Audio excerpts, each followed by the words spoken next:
Sofia never thought a breakup could destroy her confidence in seconds, but being told she wasn't pretty enough did exactly that. Hurt, angry, and craving distraction, she said yes to a party she almost skipped, the kind of decision that feels small but changes everything. That night she met Alexander, a man who seemed simple, grounded, and dangerously attractive, hiding the reality that he was a young CEO from the powerful Vance family. What started as a one-night stand quickly turned into something much bigger when Sofia discovered she was pregnant. I am pregnant. I'm sorry. And his reaction to the truth would change both of their lives in ways neither of them could control. I didn't expect the breakup to happen in the middle of a quiet Tuesday afternoon. We were sitting in his car, parked near a coffee shop in downtown New York. At first, he sounded nervous, like he was about to talk about timing or distance. I was already preparing myself for the usual excuses people give. Then he said something that hit harder than silence ever could. He didn't say he stopped loving me, which somehow made it worse. He said I was great, kind, supportive, but not the kind of woman people admired. According to him, looks mattered more now that his life was leveling up. I remember staring at the dashboard, feeling smaller with every word. That was the moment my confidence cracked in a way I couldn't control. From the outside, I stayed calm, almost polite, like I'd rehearsed it. Inside, my mind was spiraling, replaying every comment I'd ignored before. I wondered how many times I'd smiled while being quietly judged. If you've ever been told you're almost enough, you know the damage it does. It's not loud pain, it's the kind that settles in. The real twist came seconds later, when he added one last detail. He admitted he'd already been noticing other women, comparing, measuring. That confession felt unnecessary, almost cruel, but it explained everything. I stepped out of the car before he could say anything else. And as I walked away, I had no idea this rejection was about to change my entire life. The invitation sat unread on my phone for hours, glowing like a bad idea. A friend from work was throwing a party in Manhattan, loud, crowded, everything I wasn't in the mood for. Part of me wanted to stay home, order takeout, and replay the breakup again, but another part whispered that staying alone would hurt more. So, almost against my will, I typed a short, "I'll come." Getting ready felt strange, like I was dressing up someone I didn't recognize. I chose a simple black dress, nothing dramatic, nothing to impress. In the mirror, I didn't see confidence, just curiosity mixed with defiance. I remember thinking maybe tonight isn't about being seen, maybe it's just about showing up. The party was already loud when I arrived, music spilling onto the street. Inside, people laughed, drinks clinked, conversations overlapped like noise without meaning. I grabbed a drink and stayed near the edge, observing, breathing it in. For the first time in days, my mind wasn't stuck in the past. That's when I felt it, someone looking at me. I turned, and across the room a man met my eyes without hesitation. He didn't smile right away, didn't rush over, just held the look. It wasn't bold or flashy, just calm, confident, steady. That moment carried a strange pull, like something about to start, and without knowing why, I stayed exactly where I was. He walked over like he already knew me, calm and unhurried.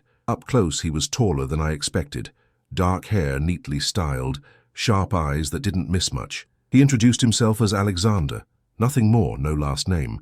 His voice was relaxed, confident without trying too hard. It felt easy to talk to him, which caught me off guard. We started with small things, the kind of conversation that usually goes nowhere. Work stress, bad dates, how loud the music was, how overpriced the drinks felt. He joked about escaping boring meetings. I laughed more than I had in weeks. There was no pressure, no need to impress on either side. That comfort was unexpected and a little dangerous. At some point, we moved to a quieter corner near the balcony. The city lights framed him in a way that felt almost cinematic but real. He listened when I spoke, really listened like my words mattered. I caught myself forgetting why I'd almost stayed home that night. If you've ever felt invisible, you know how powerful that shift can be. The twist wasn't something he said, but something he didn't. No bragging, no name-dropping, no hints of the world he belonged to. Just a man who felt present, grounded, and surprisingly genuine. I remember thinking, this feels too easy to be harmless. And still I stayed, unaware of what he was hiding in plain sight. Leaving the party felt sudden, almost irresponsible.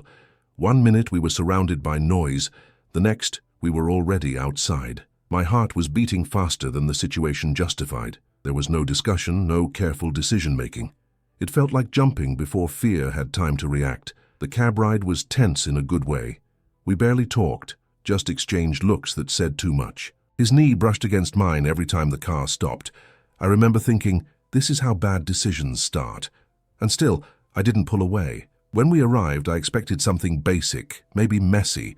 Instead, the building was quiet, private, almost intimidating. Polished floors, security at the entrance, everything screamed money. I looked at him differently for the first time. Something about this didn't match the man from the party. Inside the apartment, the contrast hit harder. Minimalist furniture, city view, expensive taste without showing off. This wasn't a place you rent casually. My stomach tightened. Part excitement, part warning sign.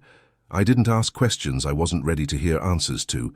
The tension shifted from curiosity to pure adrenaline. Every movement felt intentional, controlled, charged. There was no pretending this was romantic or safe. It was impulsive, physical, and slightly out of control. Exactly the kind of night people regret or never forget. At some point, reality tried to interrupt. He paused and said this should stay simple, clean. No last names, no expectations, no aftermath. Just one night, nothing more. I agreed faster than logic would recommend. The twist wasn't the agreement itself. It was how relieved he looked when I said yes. Like avoiding consequences was something he practiced often. That should have been my cue to stop. Instead, I stepped deeper into a night that was already slipping away. The morning after felt almost normal, which somehow made it worse. I woke up alone, sunlight cutting through the apartment like nothing had happened. No note, no message, no dramatic goodbye waiting on my phone. For a second, I wondered if I'd imagined the entire night. Then I noticed how quiet my thoughts suddenly felt. I went back to my routine faster than expected. Work emails, crowded subway platforms, coffee that tasted the same as always. I told myself it was just a reckless night, nothing more. People do this all the time, right? They move on. I repeated that idea until it almost sounded convincing. A few days later, small things started to feel off. Not alarming, just unfamiliar, in a way I couldn't explain. I blamed stress, lack of sleep, maybe my body catching up with emotions. Still, a quiet sense of unease followed me everywhere, like something unresolved tapping on the back of my mind. The twist came when denial stopped working. I caught myself counting days, replaying moments, doing math I didn't want to do. That's when fear crept in, slow and logical. I realized that night hadn't stayed contained like promised, and whatever was coming next wasn't going to ask permission. I bought the test on my lunch break, pretending it was no big deal. I remember standing in line, staring at candy bars, avoiding my own thoughts. Part of me was sure I was overreacting, that this was stress playing tricks. Another part stayed silent like it already knew the answer. That silence scared me more than panic ever could. In the bathroom, everything felt louder than usual. The hum of the light, the sound of my own breathing, the ticking clock. I followed the instructions too carefully, hands steady but cold. This was supposed to be quick, simple, forgettable. Instead, it felt like a countdown. When the result appeared, my brain refused to catch up. 2 lines clear. No room for interpretation. I stared at it like it might change if I waited long enough. Shock hit first, then disbelief, then a rush of heat. My legs felt weak, like the floor had shifted slightly. I sat on the edge of the tub, holding the test like evidence. Thoughts collided all at once. Money, work, timing, judgment. I thought about the man from that night, his calm voice, his rules. One night, no consequences, that's what we said. The irony wasn't lost on me. The twist came when fear turned into responsibility. Panic wanted to take over, but something else pushed back. This wasn't abstract anymore, it was real, undeniable. I realized my life had already changed, whether I liked it or not. And the hardest part was knowing I couldn't undo any of it. The first days after finding out felt heavy and strangely quiet. I didn't tell anyone, not my friends, not my family, not even myself out loud. I went to work, answered emails, nodded in meetings like nothing was wrong. Inside, my thoughts were running non-stop, crashing into each other. Being alone had never felt this loud before. Fear showed up in practical ways. How would I handle this on my own, financially, emotionally, mentally? I opened my notes app and started making lists I didn't finish. Doctor appointments, timelines, decisions I wasn't ready to make. Every option felt incomplete, every choice intimidating. At night, doubts hit harder. I replayed that night over and over, looking for signs I missed. I wondered if he ever thought about me even for a second. Then I reminded myself I didn't even know his last name. That realization made everything feel more fragile. The twist came when silence stopped feeling like protection. Keeping this secret wasn't giving me control, it was isolating me. I realized avoiding the truth wouldn't make it disappear. Sooner or later, I'd have to decide what came next, and that decision was getting closer, whether I was ready or not. The first thing I did was open my phone and search his name. Just Alexander, which suddenly felt ridiculous and useless. Hundreds of profiles popped up, none of them him. I added details I remembered, city, job keywords, nothing matched. It felt like chasing a shadow. I moved on to social media, scrolling longer than I should. LinkedIn, Instagram, even platforms I barely used. No familiar face, no trace of that calm confidence. It didn't make sense in a world where everyone leaves a digital footprint. The absence felt intentional, and that made my stomach tighten.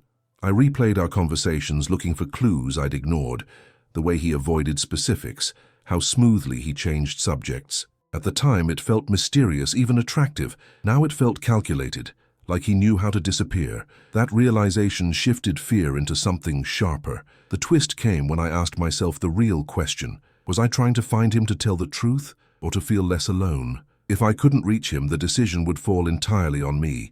Telling him suddenly felt risky, almost intrusive, and not telling him felt like a choice I might regret forever. I found out by accident, which somehow made it worse. I was scrolling through news on my phone during a break, half distracted. A business headline caught my eye, one of those polished success stories. Young CEO announces engagement as family empire expands. The photo loaded slowly, then everything stopped.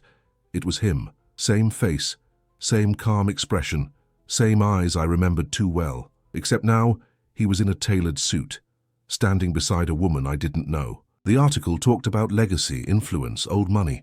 Nothing about the man who said he wanted no complications. My first reaction wasn't jealousy, it was disbelief. I reread the headline 3 times, hoping I misunderstood. So that was why he didn't exist online, why the apartment felt unreal. He hadn't lied exactly, he just omitted everything that mattered. The gap between that night and this reality felt massive. The twist hit when another thought settled in. He wasn't just unavailable, he was about to be married.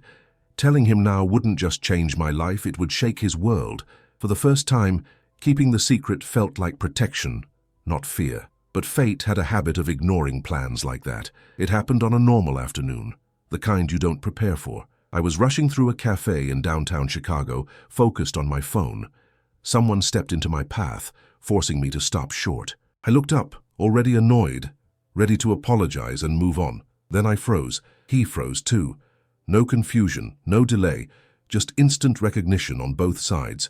For a second, the noise around us disappeared completely. It wasn't dramatic, just shock mixed with disbelief, like reality had glitched for a moment. We both laughed, almost at the same time, the tension breaking slightly. He said my name carefully, like testing if it was really me. I noticed he looked the same, calm, controlled, but more guarded now. There was no mention of that night, no explanations yet, just 2 people pretending this was casual. The twist came when he suggested we sit and talk, not urgently, not nervously, just naturally, as if this meeting wasn't accidental at all. I hesitated, every instinct telling me this mattered. And still, I followed him to the table, unaware of what this reunion would unlock. Sitting across from him felt strangely familiar, even though it shouldn't. We talked about simple things at first, work, traffic, the city. Nothing personal, nothing risky, but the tension was there, tight and unspoken, hanging between every pause. I noticed how he listened, really listened, like every word mattered. Then the details started to betray us.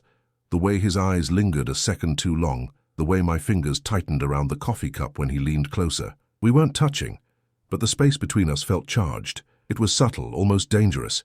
He mentioned his job casually, avoiding specifics, just business, meetings, travel. Yet his posture, his watch, the way people greeted him passing our table, none of it matched the simplicity he projected. I caught myself scanning the cafe, noticing the polished marble, the quiet luxury. This place didn't fit a man who called his life ordinary. There was a moment when our laughter faded, replaced by silence, not awkward, intense. His gaze softened, then sharpened, like he was holding back questions. I wondered if he felt it too, that pull we didn't name, the kind that doesn't ask permission. When we stood to leave, he hesitated. Not enough to look unsure, just enough to be honest. He asked if we could meet again. Said it lightly, but his eyes didn't lie. I agreed before thinking it through. And the second we walked away, I knew this wasn't a coincidence anymore. We met again a few days later, this time at a place he chose. The lobby alone made my stomach tighten. Glass walls, silent elevators, people in tailored suits moving with purpose. This wasn't just a nice spot. This was power disguised as calm. I suddenly felt underdressed, out of place, and very aware of him walking beside me like he belonged there. He acted normal, almost too normal. Casual smile, relaxed tone, like this wasn't his world. But the staff greeted him by name. Doors opened without him asking. I caught the way people straightened when he passed, and it sent a chill through me. This was not the man I met that night. We were mid-conversation when everything shifted. A woman's voice cut through the space, sharp and controlled. Elegant, confident, dressed like she owned every room she entered. She stepped closer to him, her hand sliding naturally onto his arm. Her eyes locked on mine, not curious, calculating. He introduced us without hesitation but with tension. She was his fiancée. The word landed hard, louder than it should have. She smiled politely, the kind that doesn't reach the eyes. I felt my pulse spike, my mind racing, the secret I carried suddenly heavier. The air changed instantly. Her grip on him tightened, subtle but territorial. She asked me questions that sounded harmless, but felt like traps. I answered carefully, forcing calm while every instinct screamed to leave. He watched us both, jaw tight, caught between control and chaos. When she finally walked away, the silence was brutal. He didn't chase after her. He looked at me instead, something unreadable in his eyes. Not guilt, not regret, more like fear of what was already starting. After that encounter, things stopped being simple. Messages from him became shorter, more careful. Not distant, but measured, like every word had weight now. I felt it immediately. Something had changed behind the scenes, and it wasn't in my favor. The next time we met, it wasn't planned. I saw him across a crowded street, stepping out of a black car that screamed money and control. Men in suits waited for him, watching everything. He caught my eye for half a second, just long enough. That look said more than words ever could. Later that night, an unknown number called me. A woman's voice, calm and precise, asked questions she already knew the answers to: where I worked, how I knew him, what I wanted. The call ended politely, and that was the most unsettling part. Meanwhile, his world was closing in. His father's health was failing, board meetings multiplying, decisions piling up. The company wasn't just a business, it was a legacy, and marriage was part of the deal, non-negotiable. Every move he made was being watched. When we finally spoke alone, there was no pretending. He admitted the pressure, the expectations, the trap he was in. He didn't apologize. He warned me. Being close to him meant chaos, and walking away might already be too late. That was the moment I understood. This wasn't just about feelings anymore, it was about power, control, and choices that destroy lives, and somehow I was already in the middle of it. The confrontation didn't happen in public. It happened behind closed doors where smiles weren't required. She didn't raise her voice, didn't threaten, didn't insult me. She didn't need to. Everything she said was calculated to land hard. She made it clear she knew about the pregnancy. Not from him, from her own investigation. She framed it as concern, as damage control, as something that needed to be handled. Her words were clean, but the message was brutal. This child didn't fit into their future. Meanwhile, his life was unraveling faster than he could manage. His father's condition worsened, forcing him into the role of heir overnight. Board members tested him, challenged him, watched for weakness, and weakness to them looked exactly like me, like the secret he was trying to protect. When he finally chose to meet me alone, there was no softness left. He was exhausted, tense, angry at a world closing in on him. But when he looked at me, something broke. He admitted he couldn't let me disappear. Not after everything. That choice cost him immediately. Rumors started circulating. Meetings were cancelled without explanation. The perfect image began to crack, and everyone noticed, especially her. By the end of that week, nothing felt safe anymore. Not his power, not my silence, and not the future we were accidentally building. The changes in my body were no longer subtle. Clothes didn't fit the same.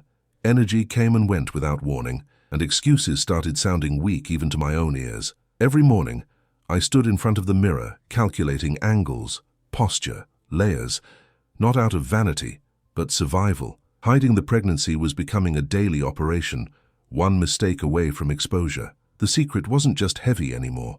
It was visible, real, and demanding to be acknowledged whether I was ready or not. At the same time, his world was accelerating. The company announced a major transition, his father officially stepping back, the media circling him like predators sensing blood. Articles praised his leadership, his discipline, his perfect future marriage. Every headline felt like a punch to the chest. I watched his face everywhere, magazines, screens, interviews, calm, controlled, untouchable. And yet, I knew the truth that lived behind that image, growing quietly inside me, waiting to explode. When we met again, there was no room for avoidance. He noticed immediately, not because of size, but because of tension.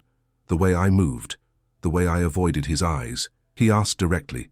No softness, no denial left. I didn't cry or dramatize it. I just told him the truth. The silence that followed was sharp and dangerous. This wasn't shock. It was impact. The kind that forces a man to understand his life is no longer his alone. His reaction wasn't what I expected. No panic, no anger. Just calculation mixed with something raw underneath. He asked about timelines, decisions, risks, like a CEO facing a hostile takeover. But then his voice dropped. He admitted this couldn't stay hidden much longer. Not from the press, not from the family, not from her. For the first time, the power imbalance shifted. I wasn't asking for space in his world anymore. I was already part of it. By the end of that night, he made it clear. Silence was no longer an option. A public position would have to be taken soon, whether controlled or catastrophic. He didn't promise protection, romance, or certainty. He promised presence and consequences. As I walked away, my heart racing, one thing was undeniable. The story had crossed a line. From this point on, every choice would be visible, irreversible, and dangerous. When the truth settled in, I expected distance. Cold messages, lawyers, silence dressed as responsibility. That's how powerful men usually disappear. Clean, efficient, emotionless. But instead, he stayed uncomfortably close. Not romantically, not gently. He stayed with questions, with late-night calls that felt more like interrogations than concern. He wanted details, facts, timelines. Yet beneath that controlled tone there was something unstable, like a man realizing control doesn't always equal power. He didn't deny the situation or pretend it wasn't happening. That surprised me more than any dramatic reaction would have. He acknowledged the pregnancy as real, irreversible, and connected to him, not as a scandal, but as a problem that required presence. He said walking away would be easier, cleaner, expected. Then he admitted something quietly. Easy choices were exactly what his family had trained him to make. And for once, he wasn't sure he wanted easy. Still, staying didn't mean comfort. His life became a constant negotiation between boardrooms and personal chaos. I could see the weight on him. Meetings stacked on meetings, his phone never silent, his name moving markets, while his mind drifted elsewhere. He wasn't offering love. He wasn't promising outcomes. What he offered was involvement, responsibility without romance, and somehow that felt more real than any dramatic declaration ever could. But staying came with consequences. People around him started noticing the shift. His schedule changed. His focus cracked. He asked for privacy in a world that profits from exposure. And behind closed doors, pressure began to build. From advisors, from family, from expectations sharpened over decades. I realized then that his decision not to walk away wasn't heroic. It was dangerous, because staying meant eventually choosing sides, and powerful families never forgive uncertainty. The first sign wasn't a confrontation. It was a shift in the air. Meetings she used to attend were suddenly rescheduled. Dinners were shorter. His attention fractured in ways even expensive smiles couldn't hide. She wasn't stupid. She was strategic. Accustomed to power dynamics, she noticed when control started slipping through her fingers. And when someone like that senses loss, they don't ask questions. They start making moves. She showed up where she wasn't expected. Board events, charity galas, even one project meeting that had nothing to do with her role. Always polished, always composed, but watching, measuring. Her eyes lingered too long when she looked at me, like she was running calculations I couldn't see. She never raised her voice, never accused, That restraint made everything tighter, heavier, like tension waiting for permission to explode. Then came the comments, carefully disguised as concern, subtle reminders of status, of history, of what fits and what doesn't. She talked about legacy as if it were fragile glass, something easily cracked by the wrong association. He didn't correct her. He didn't agree either. That silence was louder than any argument, and it unsettled her, because silence from a man like him usually means something is already changing. Behind closed doors, pressure escalated fast.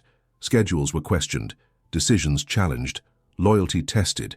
She wanted reassurance, certainty, obedience, the kind she'd always received. What she didn't realize was that the more she pushed, the more visible the line became. And once a line appears, someone eventually has to choose which side they're standing on, even if they pretend not to see it yet. The pressure didn't arrive all at once. It crept in through phone calls that ended too quickly, meetings scheduled without him, and decisions made for his convenience. Family members suddenly had opinions about his private life, framed as concern for the company's image. They spoke in calm voices, but the message underneath was sharp and clear. Stability mattered more than feelings, and tradition always came first. At the office, the atmosphere shifted again.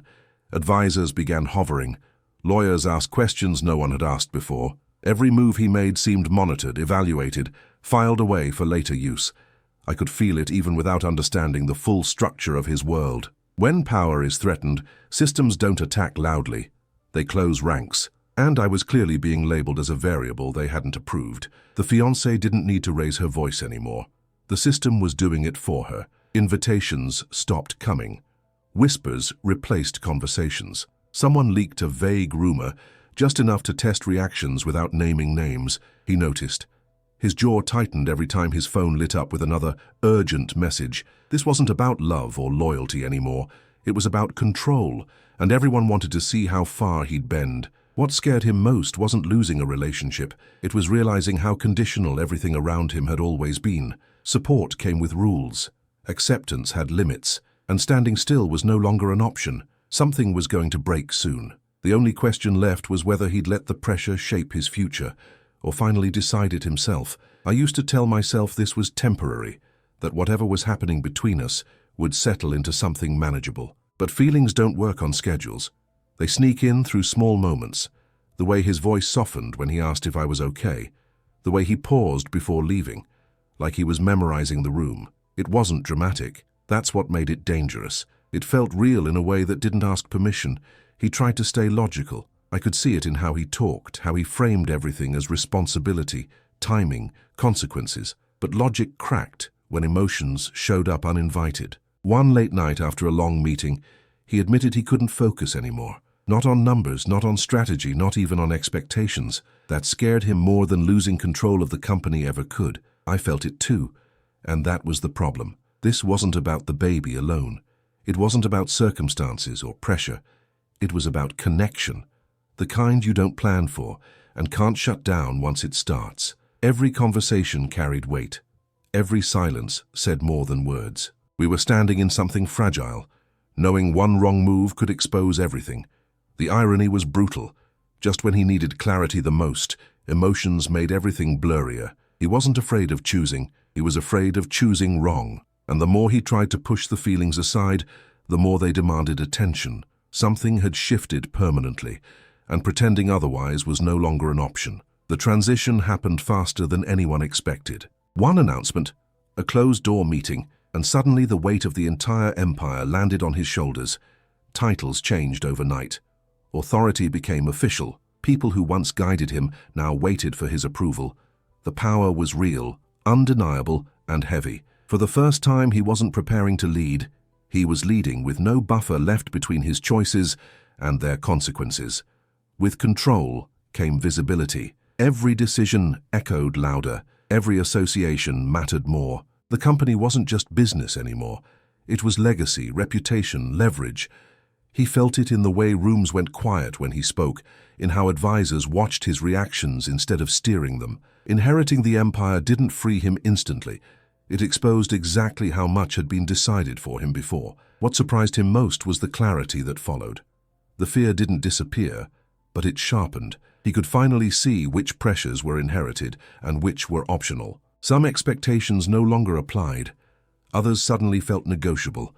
Power didn't solve his personal conflict, but it removed the illusion that he had no choice. That shift was subtle, but irreversible. And yet, with all that authority, one truth stayed constant. The decisions that mattered most weren't on balance sheets or contracts.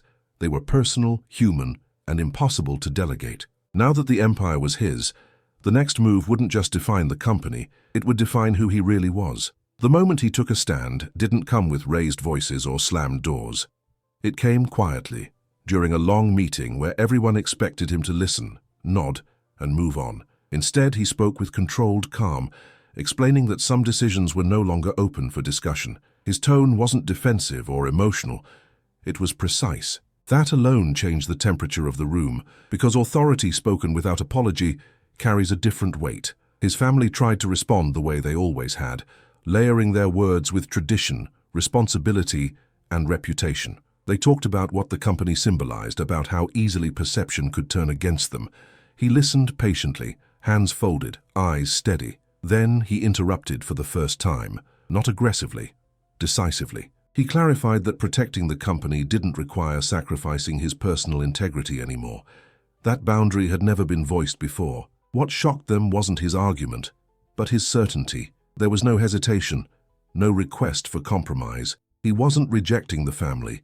He was redefining the rules. Power shifted in that space, subtle but undeniable. The same people who once guided him now had to adjust, realizing he wasn't testing authority anymore. He was exercising it, fully aware of the consequences. For me, the change was immediate and uncomfortable. I wasn't praised or welcomed, but I was acknowledged openly. No one avoided eye contact. No one pretended I wasn't part of the conversation. That visibility felt heavier than rejection ever did. Being seen meant being evaluated, but it also meant I was no longer a secret being managed quietly behind closed doors. Taking a stand didn't end the conflict. It restructured it. Tension lingered, alliances shifted, and expectations recalibrated, but something fundamental had changed.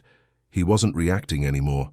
He was choosing, and once that choice was made publicly, there was no way back to the version of him who let others decide what his life should look like. Acceptance didn't arrive as a speech or an apology.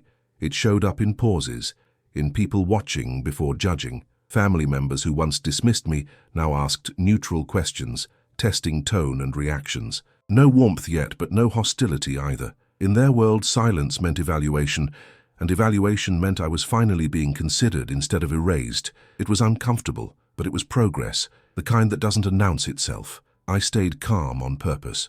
No over-explaining.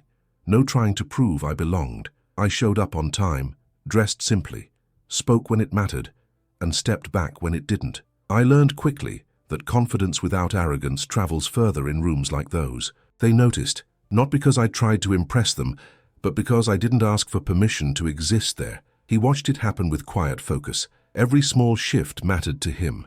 A conversation that didn't cut short, a meeting where my presence wasn't questioned. He didn't celebrate it, but I could tell the tension in his shoulders eased slightly each time. This wasn't about winning approval, it was about stability.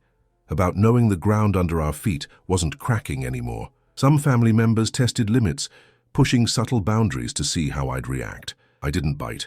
I answered directly, without attitude, without shrinking. That balance confused them more than resistance ever could. They were used to extremes, submission or rebellion. Calm persistence didn't fit their playbook, and that made it effective. Acceptance didn't mean trust, not yet, but it meant time. And time is powerful in places ruled by legacy. The longer I remained steady, the harder it became to dismiss me as temporary. And slowly, almost against their will, the narrative around me began to shift from risk to reality. The end didn't come with shouting or public scenes. It arrived quietly, through conversations held behind closed doors and decisions made when emotions had already cooled. What once looked solid was revealed to be built more on expectation than connection. The engagement had survived routine and convenience, but it couldn't survive truth. And once that truth surfaced, pretending became harder than letting go. She didn't fight the ending the way everyone expected.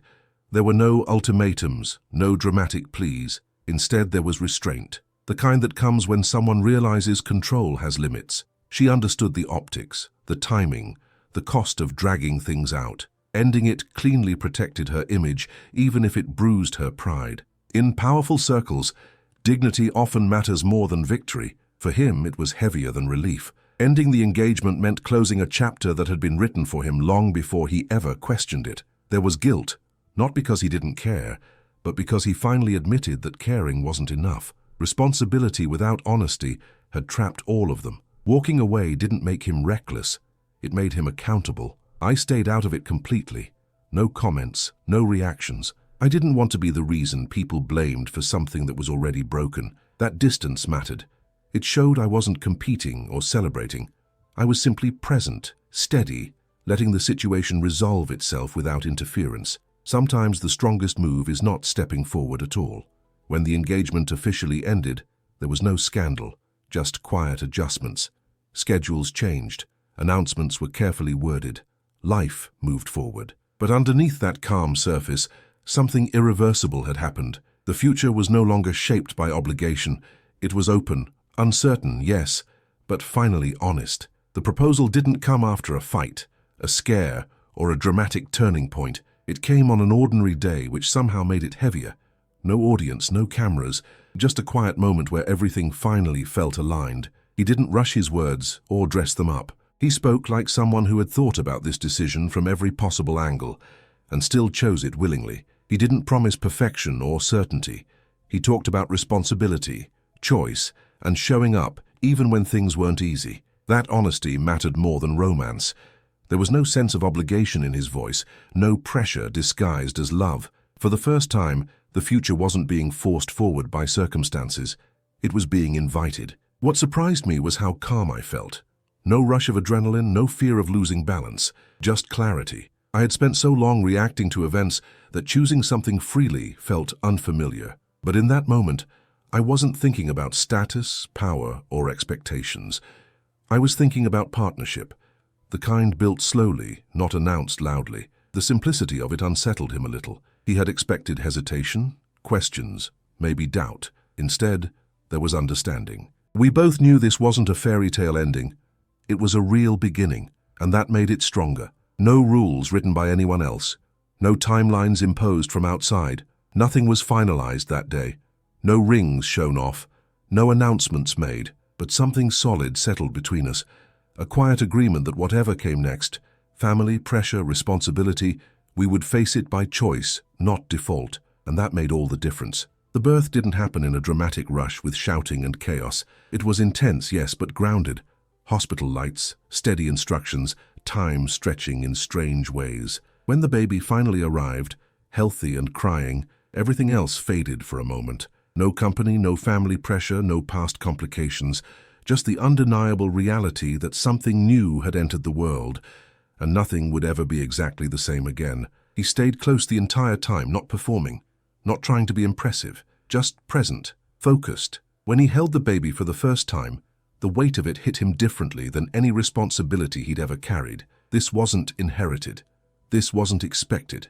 This was chosen, and that difference showed in his expression, in the way his confidence softened into something quieter and more solid. What surprised me most was the calm that followed.